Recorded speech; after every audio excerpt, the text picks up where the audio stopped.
হযরত আবু বকরের নাম শুনেছেন, ওমরের নাম শুনেছেন, উসমানের নাম শুনেছেন, আলীর নাম শুনেছেন রাদিয়াল্লাহু তাআলা আনহুম আজমাইন। এই চারজন বিশেষ মানুষ, এই চারজন মানুষের জীবনী থেকে এরকম কোনোদিন আপনার কিছু জানা আছে যে হযরত আবু বকর বিয়ে করেননি, হযরত উসমান বিয়ে করেননি, হযরত আলী বিয়ে করেননি, হযরত আবু বকর 40 বছর জঙ্গলে ছিলেন, এরকম কোন ইতিহাস আছে? নেই। তার মানে আল্লাহর ওলি হতে গেলে এরকম কিছু লাগে না, শুধু লাগে তাকওয়া, আল্লাহ ভীতি। নাম্বার 2, ওলি হচ্ছে দুই প্রকারের, একটা হচ্ছে পরবর্তীতে ওলি, একটা পূর্ববর্তীতে ওলি। পূর্ববর্তীর ওলিকে হযরত আবু বকর, উসমান, আলী, আব্দুর রহমান ইবনে আউফ, আবু হুরায়রা, সাদ ইবনে আবি ওয়াক্কাস, এই সমস্ত বিখ্যাত বিখ্যাত নবীজির যত সাহাবীগণ ছিলেন, এই সমস্ত সাহাবীগণ হচ্ছেন আল্লাহর বন্ধু। পবিত্র আল কোরআন কি বলছেন? আল্লাহু আলাইহিম মিনান নাবিয়্যিন ওয়াস-সিদ্দীকিন ওয়াশ-শুহাদা'i ওয়াস-সালিহিন। 4 শ্রেণীর লোক আল্লাহ তাআলার পক্ষ থেকে তারা প্রাইজ পেয়ে গেছে। কারা তারা? নবীগণ, 2 সাহাবীগণ, 3 শহীদগণ, 4 সৎ কর্মশীলগণ। সৎ কে? কর্মশীলগণ। তার মানে আমরা যদি আল্লাহর ওলিদেরই যদি কোনো ঘটনা যদি বলি মানুষের সামনে, তাহলে আমরা সাহাবীদের ঘটনা বলবো।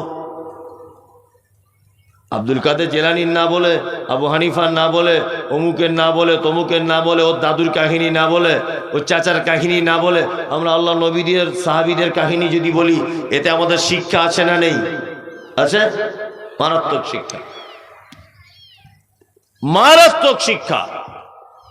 শিক্ষা কি? আপনাকে আমি একটা চমৎকার হাদিস থেকে ঘটনা বলে শিক্ষা দেওয়ার চেষ্টা করছি। হযরত আবু হুরায়রার নাম শুনেছেন? সকলেই জানেন।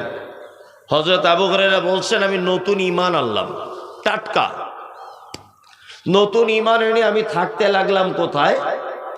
আসহাবে সুফফাতে। আসহাবে সুফফা কোন জায়গা?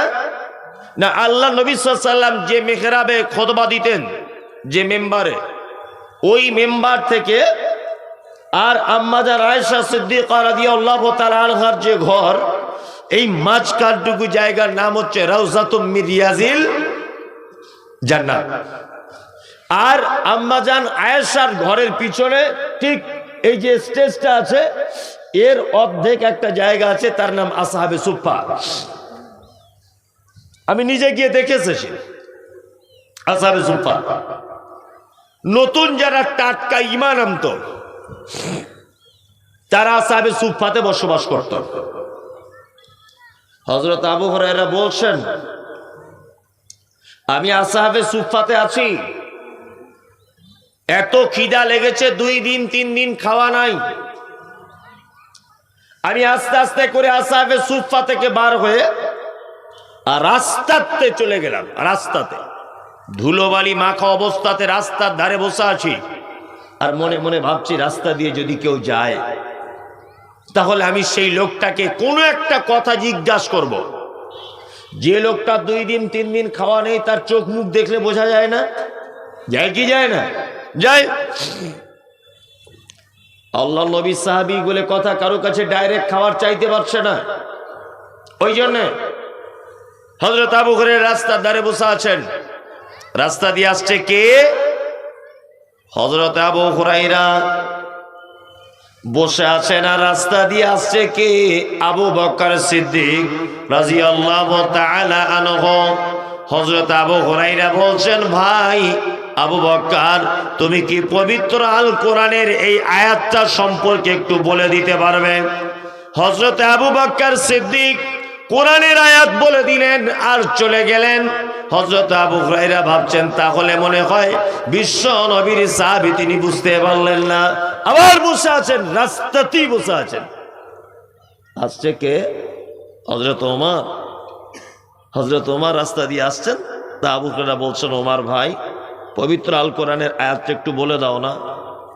হযরত ওমর কোরআনের আয়াত বলে দিলেন, চলে গেলেন, দাঁড়ালেন না। আবু হুরায়রা মনে মনে ভাবছেন তাহলে মনে হয় আমার ব্যাপারটা ওরা কেউ বুঝতে পারছে না, খাওয়া দাওয়ার হবে না। সবাই চলে যাচ্ছে, আসছে এবারে কে না বিশ্ব নবী মুহাম্মদ রাসূলুল্লাহ সাল্লাল্লাহু আলাইহি ওয়াসাল্লাম রাস্তা দিয়ে আসছেন। আবু হুরায়রার দিকে মুচকে হেসে দিয়ে বললেন, আবু হুরায়রা কি ব্যাপার, রাস্তাতে বসে আসো? আবু হুরায়রা বলছেন, আল্লাহ রসুল খুব খিদে লেগেছে। আল্লাহ রসুল বলছেন, চলো আমার সাথে চলো, বাড়িতে চলো। আবু হুরায়রা বলছেন, আল্লাহ রসুল আগে আগে হাঁটছেন, আমি পিছনে পিছনে হাঁটছি। আল্লাহ রসুলের বাড়িতে পৌঁছে গেলাম, আমি বাইরের দরজায় দাঁড়িয়ে আছি আর আল্লাহ রসুল ভিতরে চলে গেলেন। ভিতরে গিয়ে বলছেন, আবু হুরায়রা চমৎকার বরকতের খাবার আছে বাড়িতে, কোনো সমস্যা নেই, তুমি খেয়ে নিতে পারবে।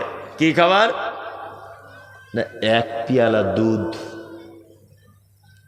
যে লোকটা 3 দিন 4 দিন খাওয়া হয় না, তাকে যদি এক পিয়ালা দুধ যদি দেওয়া হয়, সে কি মনে করবে?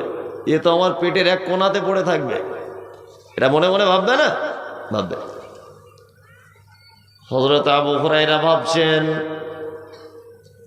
যে আল্লাহ রসুল মনে হয় দুধ আমাকে এনে দেবেন, কিন্তু বিশ্ব নবী দুধটা দেখানোর পরে আবু হুরায়রাকে বলছে, আবু হুরায়রা তাড়াতাড়ি করে যাও, আসহাবে সুফফাতে যতজন সাহাবী রয়েছে প্রত্যেক সাহাবীকে এখানে ডেকে আনো।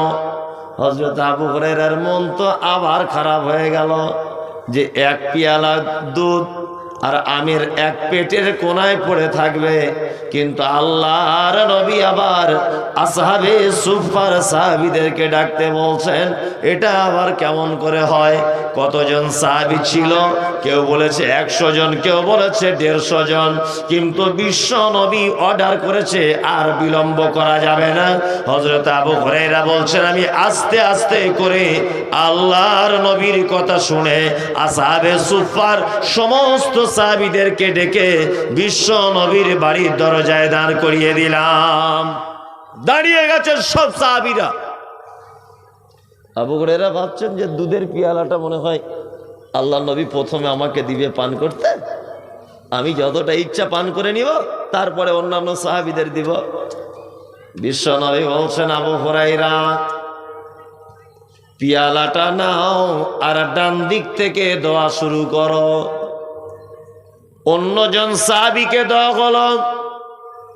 সেই সাহাবী ক্ষুধার্ত অবস্থায় দুধ পান করলেন, পেট পরিপূর্ণ হয়ে গেল।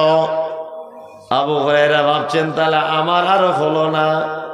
তারপরে আর একজন পান করেছে, আর একজন পান করেছে, আর একজন পান করেছে। এইভাবে 1 থেকে 150 জন সাহাবীর দুধ পান করা হয়ে গেল। এইবার বিশ্ব নবী দুধের পিয়ালাটা নিয়ে আবু হুরায়রার হাতে তুলে দিয়ে বলছে, আবু হুরায়রা তুমি পান করো। হযরত আবু হুরায়রা বলছেন, আমি একবার পান করলাম, আমার পেট ভর্তি হয়ে গেল। বিশ্ব নবী বলছেন, তুমি আবার পান করো। আবার পান করা হলো, পেট আরো ভর্তি হয়ে গেল। বিশ্ব নবী বলছেন, আবু হুরায়রা তুমি আবার পান করো। আবু হুরায়রা বলছেন, আল্লাহর নবী গো, আমার পেটে আর জায়গা নাই, আর জায়গা নাই।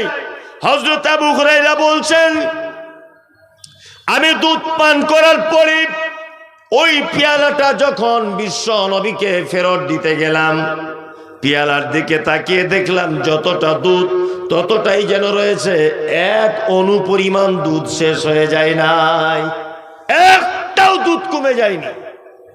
এটা অলৌকিক ঘটনা নয়? আশ্চর্য ঘটনা কি ঘটনা নয়? তাহলে এরকম আশ্চর্য ঘটনা আমাদের হাদিসের ভিতরে আছে না নেই? এই ঘটনা থেকে শিক্ষা কি করে? কি শিক্ষা? শিক্ষা হচ্ছে এই, তখন মুহাম্মদ সাল্লাল্লাহু আলাইহি ওয়াসাল্লাম মদিনার মুখ্যমন্ত্রী, বাড়িতে 1 পিয়ালা দুধ এসেছে হাদিয়া।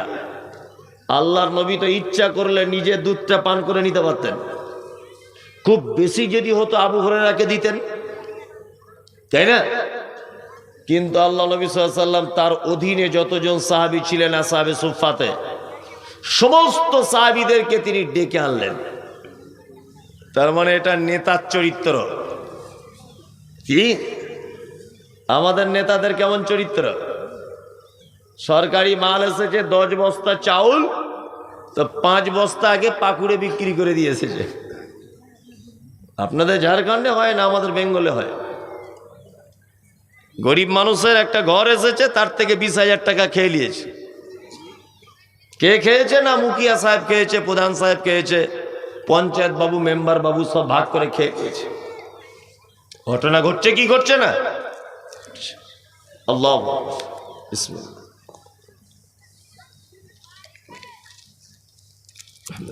আর মুহাম্মদ সাল্লাল্লাহু আলাইহি ওয়াসাল্লামের চরিত্র কি? এক পেয়ালা দুধ ভাগ বিলি বন্টন করে খাচ্ছেন সাহাবীদের ভিতরে।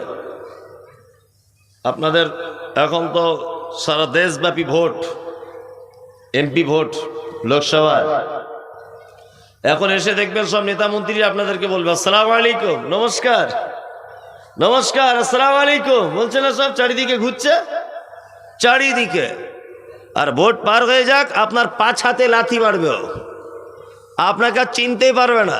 আপনি যখন গিয়ে বলবেন আরে আমি তো সেই গুমানি এলাকার ফটিক ভাই, সে ভোটের সময় এসেছিলেন আমাদের ওখানে, ওই এক চান্সে বলবে আমি চোখে কম দেখি, সব দেখতে পাই, তোমাকে দেখতে পাচ্ছি না।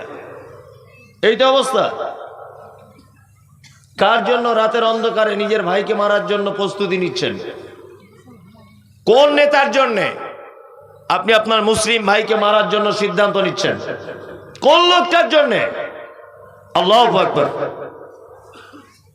নেতা পৃথিবীর একজন মাত্র ছিলেন, তিনি মুহাম্মদ রাসূলুল্লাহ সাল্লাল্লাহু আলাইহি ওয়াসাল্লাম। তাহলে আল্লাহর ওলিদের ঘটনা যদি বলি, তাহলে সাহাবীদের ঘটনা আমাদেরকে শুনতে হবে।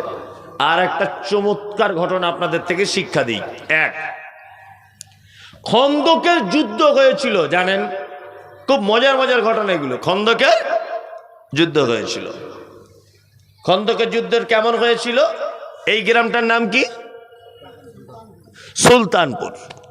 সুলতানপুরে মুসলিমদের একটা ঘাঁটি আছে, মুসলিমদের। আর পাকুড়ে আছে বেঈমান মুশরিকদের ঘাঁটি।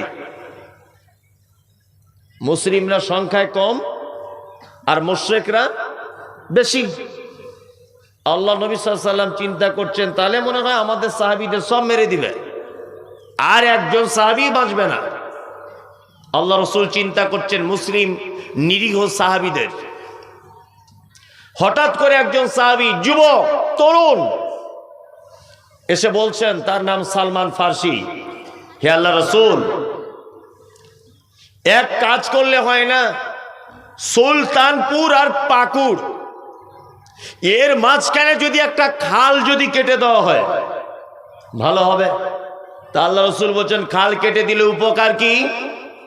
বলছে, আমাদেরকে তারা যখন সুলতানপুরে মারতে আসবে, মাঝখানে যদি একটা খাল যদি থাকে, তা ওরা খালে নেমে উঠে তবে তো আমাদেরকে মারবে।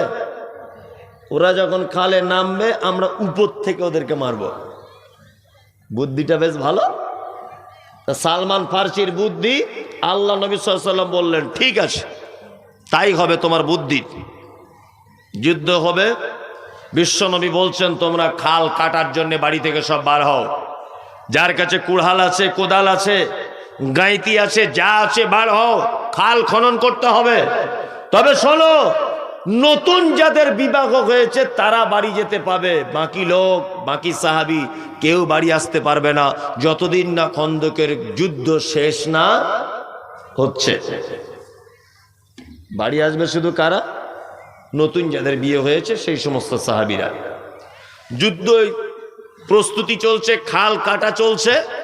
মক্কা মদিনায় পাথরিয়া জমিন, তা গাঁইতির তলাতে যখন বড় বড় পাথরগুলো পড়ছে, সাহাবায়ে কেরামগণ জোরে জোরে মারার কারণে পাথরগুলো সব ভেঙে যাচ্ছে। ঝাড়খণ্ডে যেমন পাথরিয়া জমিন, একটা এত বড় পাথর এসে লেগেছে, গাঁইতিতে করে মারছে তো পাথর ভাঙতে পারছে না। সব সাহাবীরা চেষ্টা করে হার মেনছে, পারছে না। তখন একজন সাহাবী বলছেন, আমরা যদি না পারি, আমাদের ভিতরে রয়েছেন বিশ্ব নবী জনাবে মুহাম্মদুর রাসূলুল্লাহ সাল্লাল্লাহু আলাইহি ওয়াসাল্লাম। নবীজিকে যদি একবার খবরটা দেওয়া হয়, তাহলে মনে হয় পাথর ভাঙতে অসুবিধা হবে না। বিশ্ব নবীর কাছে খবর পাঠানো হলো, আল্লাহর নবী এলেন আর গাঁইতি দিয়ে এত জোরে আঘাত করলেন যে পাথরটা ধুলার মতো উড়িয়ে চলে গেল। কেউ ভাঙতে পারছিল না, আল্লাহ রসুল এসে মারলেন, ধুলার মতো উড়ে চলে গেল। হজরতে জাবের বলছেন যে আল্লাহ রসুল যখন গাঁইতি মারার জন্য এরকম করে হাত দুটো উঁচু করেছেন, আমি আল্লাহ রসুলের পেটের দিকে তাকিয়ে দেখলাম পাথর রাখা আছে। আল্লাহু আকবার, নবীজির পেটে পাথর রাখা আছে। হজরতে জাবের আস্তে আস্তে করে গিয়ে আল্লাহ নবীকে বলছেন, আল্লাহ রসুল, এই দৃশ্য তো আগে তো কোনোদিন দেখিনি, আপনার পেটে পাথর কেন? কেন? বিশ্বনবী বলছেন, জাবের, 2 দিন 3 দিন খাওয়া দাওয়া হয়নি, ওই জন্য খালি পেটে থাকলে কষ্ট হচ্ছে, উপর থেকে পাথর রেখে দিয়েছি এরকম ভাবে, যাতে পেটটা ভারী ভারী মনে হয়, কষ্টটা কম হয়। পাথর বেঁধেছেন কে? মুহাম্মদ রাসূলুল্লাহ সাল্লাল্লাহু আলাইহি ওয়াসাল্লাম। হযরতে জাবের ব্যাপারটা বুঝতে পেরে আল্লাহ নবীকে গিয়ে বলছেন, আল্লাহ রাসূল, আপনি একটু আমাকে বাড়ি যাবার অনুমতি দেবেন, আমি বাড়ি যাব। তা বিশ্ব নবী বলছেন, হ্যাঁ তুমি বাড়ি যাও। হযরতে জাবের বলছেন, আমি বাড়ি চলে গেলাম, দরজায় কে? জাবের। আচ্ছা আচ্ছা, তোমার তো বাড়ি আসার কথা নয়, তুমি বাড়ি কেন এলে? স্ত্রী বলছে। হযরতে জাবের তখন বলছেন, যে দৃশ্য দেখে এসেছি জীবনে কোনোদিন এর আগে আমরা এ দৃশ্য দেখিনি। স্বয়ং মুহাম্মদুর রাসূলুল্লাহ সাল্লাল্লাহু আলাইহি ওয়াসাল্লামের পেটে পাথর রাখা আছে। আল্লাহু আকবার। বাড়িতে কিছু আছে? জাবেরের স্ত্রী বলছেন, 2টো বাচ্চা ছেলের মতো জবের আটা আছে, আর একটা বকরির ছোট বাচ্চা আছে। আচ্ছা, একটা বকরির বাচ্চার গোস্ত কতটা হতে পারে? 4 কেজি 5 কেজি। আর 2টো বাচ্চা ছেলে রুটি পাকাবার মতো আটা কতটা হতে পারে? 500 গ্রাম।